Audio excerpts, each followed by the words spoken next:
Hello, everyone, and welcome to the Legacy Café Podcast with your host, Robb Lucy.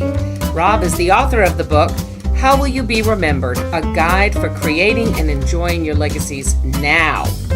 So grab yourself a cup of coffee and find yourself a seat in the Legacy Café. Here's Robb. Thanks, Kathy. Hello, everybody. I'm Robb Lucy, and welcome back to the Legacy Café. Legacy is about story, but we've been talking about personal stories, either the creation of your own story or gathering the stories of those whose stories you don't want to disappear, like I did with my father's book and like some of you have told us you've done. But there's another use of story, and that is in the organizations you work and play and help develop, the where you are at work, the nonprofits you're in. All kinds of organizations can and are starting to take advantage of story. And the guy who knows this really well is a man named Richard Stone, who's with the StoryWork International. Let me just tell you a little bit about this guy. He's been in the story business for 25 years. Some of the organizations he's worked with have included Walt Disney Imagineering, the Hewlett-Packard, Kraft Foods. He's written a number of books, one called The Healing Art of Storytelling, which I highly recommend, The Healing Art of Storytelling. He's written one called Stories, The Family Legacy, and he was on a team that created something called Story Care, which is quite an innovative program for driving change in healthcare staff to promote patient safety and satisfaction. What I think Richard and I believe in is that story, when it's properly used, can open minds to think other than the linear thinking which we normally do. And I think we better talk to the guy who knows it a lot better than me. Richard Stone, are you there? I am here. Thank you for having me on, Rob. Rick, this is about story, so tell me a story. How did you get into story? When did you realize its importance and its power and its potential? Well, you know, it's really interesting. I always tell people you have to be very careful who you sit beside on an airplane, because I was traveling, back in 1989, in the summer of 89, traveling back from a backpacking trip to Orlando, where I lived at the time, and there were some people on the plane who were sitting beside me, and they were backpackers.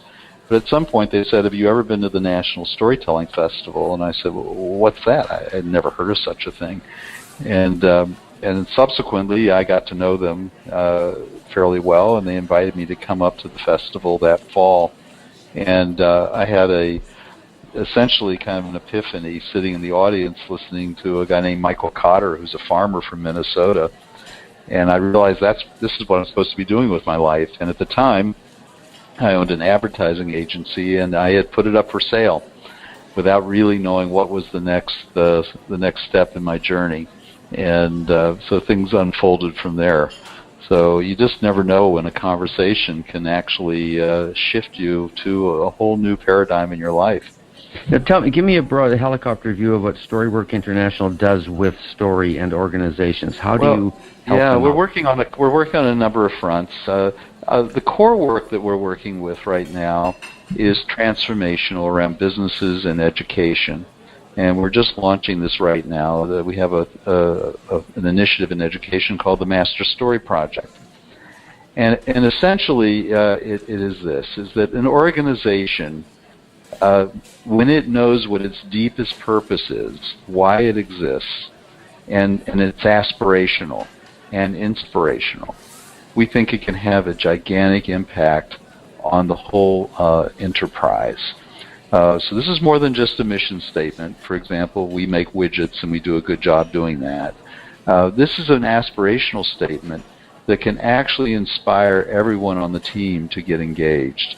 So we have a process we've developed that starts at the organizational level and at the highest level, in which the organization discerns and creates its deepest why or purpose. And that gets cascaded through the organization.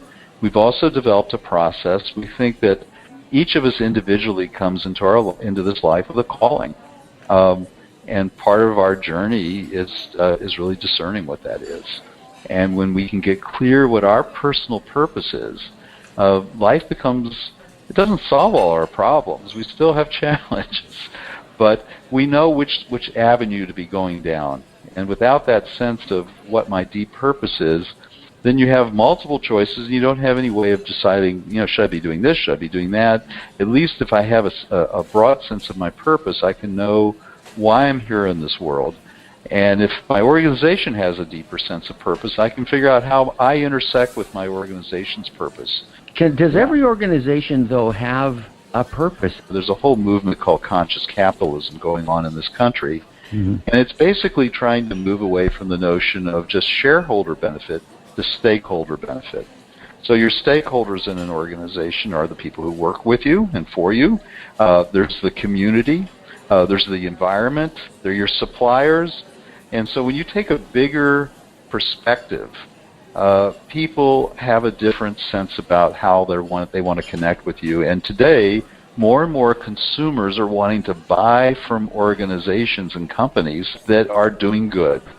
And it turns out that organizations that are doing good tend to do better financially.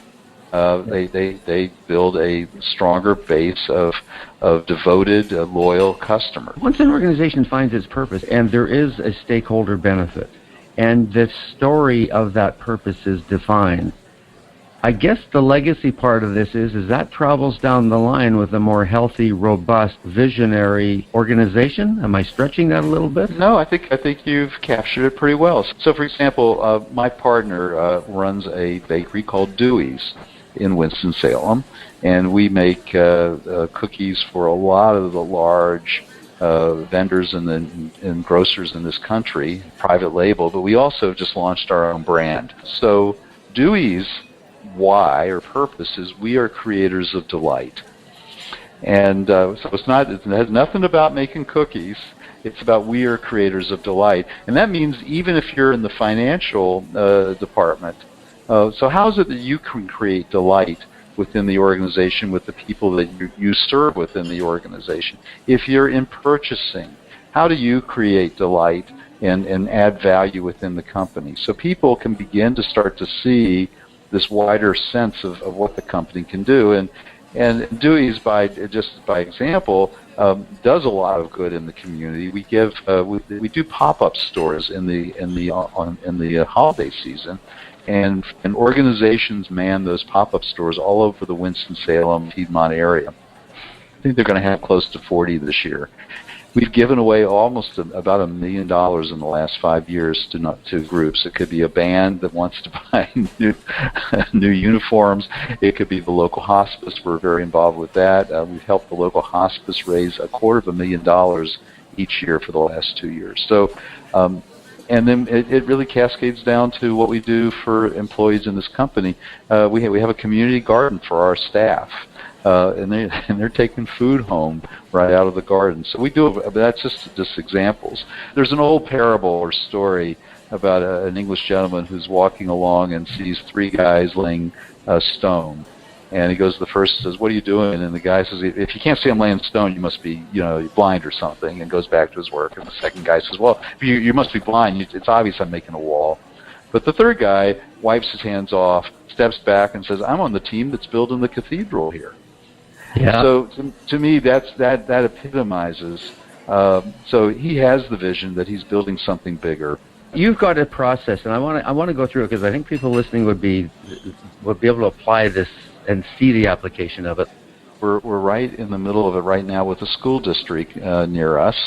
So we're doing it for the whole school district, and this happens to be a city that has, I think, about 12 schools. I mean, what is the goal of this storytelling process? The goal for them is actually to come up with a transformative vision that they can continue to refer to, that can become the template for change and improvement for them, hopefully for the coming years. Yeah. And part of this, we'll end up creating a piece of media that will tell that story, that they can then cascade in when they go out to talk to other faculty and all the schools. They can say, here's what our story is. And we'll actually then hopefully take this down to the schools. So every school will develop their own unique master story that fits in with the school district's master story. And we'll have every faculty member go through this process. And then we're also developing a 9th grade curricula. We'll develop a curricula for students to discover what their purpose is. And we think that's pretty profound stuff. Yeah. Because if every student is showing up and knows what their deep purpose is, then they can actually figure out, oh, what does this have to do with me, this course, and how can I fit this in with my purpose? And it may have to do, say, I should take this course versus that course when I have electives. Rick, we have an episode about how we as boomers or Generation X or millennials think about our legacies. Do people move to their core purpose differently? And to say millennials, are they thinking a little differently than their brothers in Generation X or their parents? And one of the things that we're finding about millennials, that millennials need to have a sense of purpose and need to know how they fit in with the bigger purpose of the company more than I think other generations. So we think this work is going to be seminal and very crucial for companies because, as we know, millennials will, at the drop of a hat, will just switch jobs. They're looking for purpose. So they're not finding it here. They're like a bee. They're going to go to another flower. They're not going to stick around. So, and we know it's very costly for companies to lose staff in that way, and because they invest a great deal in training them and developing them, and suddenly they leave. So we think that this is going to be a really crucial building block for companies to keep millennials involved and engaged. And I think that they're looking for this, and they want to be working with a company that has a bigger purpose. what about families? What can you do to get families to buy into a core purpose, or is that possible? Is it that? Well, I think it is possible. And it's interesting. As we were preparing for this, I was sharing with you. There's some wonderful researchers down at Emory. I live in Atlanta, and where Emory is, and they've been studying family storytelling for 25 years. And they found that kids who know their family stories, not just all the positive stories, but also the stories of challenges that the family faced and her parents faced and got through, and the difficulties they got through, those kids tend to have higher self-esteem and greater resilience when facing challenges themselves. So I think that we've gone through a process in our culture of a term. Here's a term I coined years ago. I called it destorification. And it's akin to deforestation. If you cut down all the trees in a forest and you plant just pine trees, the rich life that was there before never comes back in the same way. And so we've gone through a process in our culture of devaluing storytelling, devaluing sharing within families, devaluing legacy. So by recreating a story tradition in your family, one, you're rebuilding something that's rich, that will continue to nurture your children for years to come, and will have an impact way beyond what you can even imagine. And so I'm actually right now, I'm at the school district we're working with. In their district, they have a large Latino community. So many of these children are way ahead of their parents in English, and way ahead of their parents on a number of subjects where their parents couldn't sit down and even help them with their homework. And so the parents want to know, how can I help my kids? I want to make a difference for my kids. And one of the ways they can do that is to share their stories of their journeys, and that many of them have gone through harrowing journeys to arrive in this country to create a new life. That story will feed their children in ways that they can't even fathom. So we're actually looking at doing some action research there to see if we could actually create programs to teach them to understand how to tell their stories and how to value their stories, and encourage them to do that, and actually see what happens if they start doing that and follow those kids over a period of time.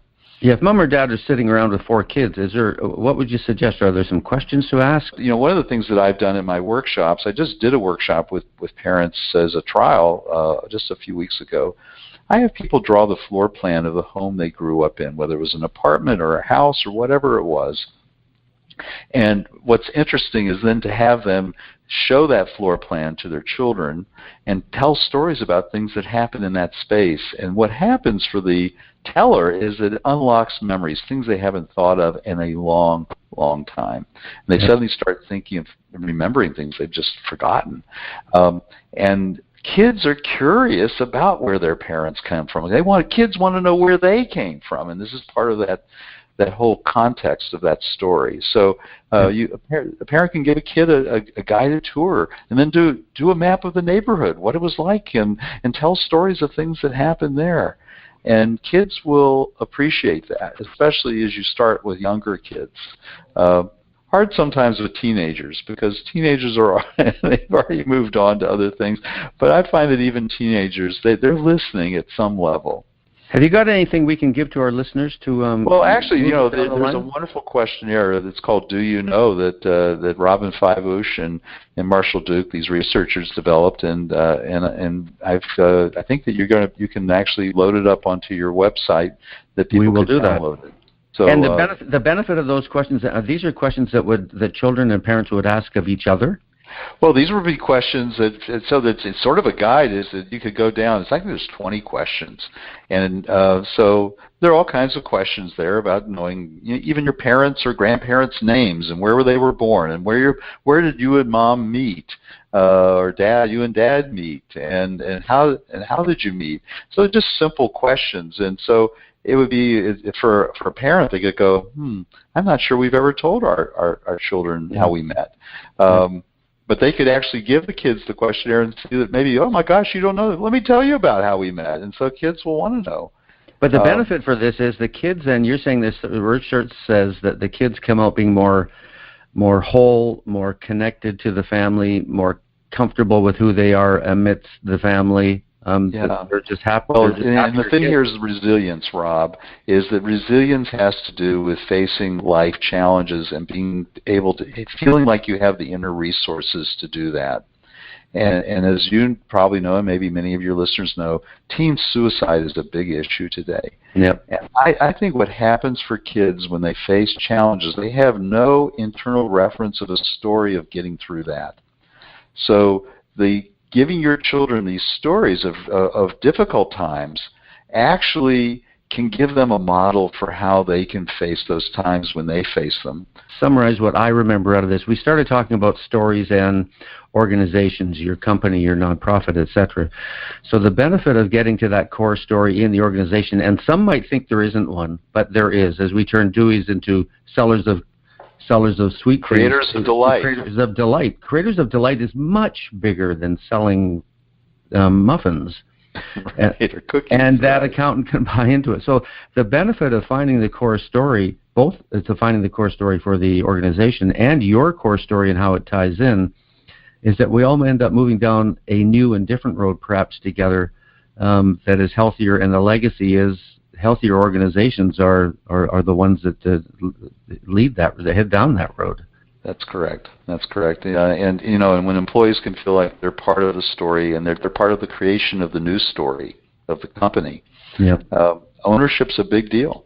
It's a big deal that I feel like I've made a difference. You've done some great work with some great clients at StoryWork International, and I'm delighted you've been here. We could talk about this forever because I of course, obviously I believe in the story, but your experience has been great to pass on to our listeners. Thank you very much. The Legacy Cafe's guest today, Rick Stone from StoryWork International. Thank you, Rick. You can find out about Rick and go to his website and download the questions for the family, which I bet all of you would enjoy doing. You can get that at legacycafe.org/stone. That's legacycafe.org/stone. And I hope your family will enjoy it. I'm sure you will. Rick, thank you very much. I'm kind of expecting a box of Dewey's sweet things to be arriving at the door here pretty quickly. Well, get me your address, and I'll think I might be able to manage that, Rob. I'm not going to do that. Thank you very much. I'm Robb Lucy. This is the Legacy Cafe. Thanks for joining us. See you next time. Thanks for listening to the Legacy Café Podcast. We have lots of great conversations coming your way. And by the way, if you want us to send you reminders that a new podcast is ready for you, go to legacycafe.org to subscribe. That's legacycafe.org. Have a great day, and remember, the coffee and conversations are always hot at the Legacy Cafe.